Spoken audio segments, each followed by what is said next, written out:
भगवान शिव बा महादेवंक महिमा अपार। तांको सह जड़ित अनेक कहानी मध्यरु नीलकंठ हेबार कहानीटी सबुठारु प्रेरणादायी।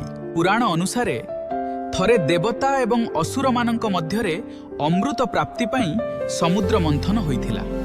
एथिपई मंदर पर्वतकु मंथन दंड एवं बासुकी नागकु दौड़ी भावरे व्यवहार करा जाइथिला। समुद्र मंथनरु अनेक रत्न बाहरिला, किंतु हठात सेथिरु हलाहल नामक एक भयंकर विष बाहरिला। सेही विषर ज्वाला एते प्रबल थिला जे समग्र सृष्टि विनाश हेबाकु लागिला।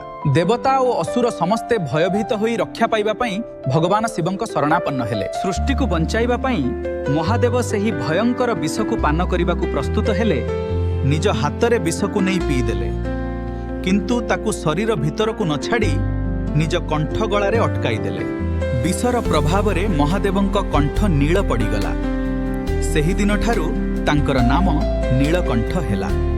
विषर दाह को शांत करिबा पई देवता माने महादेवंक मुंडरे जल ढालिले। एहाकु स्मरण करी आजि मध्य भक्त माने शिवंक उपरे जल अभिषेक करिथांती। महादेव आमको शिक्षा दियंती जे संसारर कल्याण पई निजे कष्ट सहिब एवं निज क्रोध बा विषाद को निज भितरे संयमर सह रखिबा ही प्रकृत महानता। आशा करुछि कथाटी आपण मानकु भल लागिथिबो।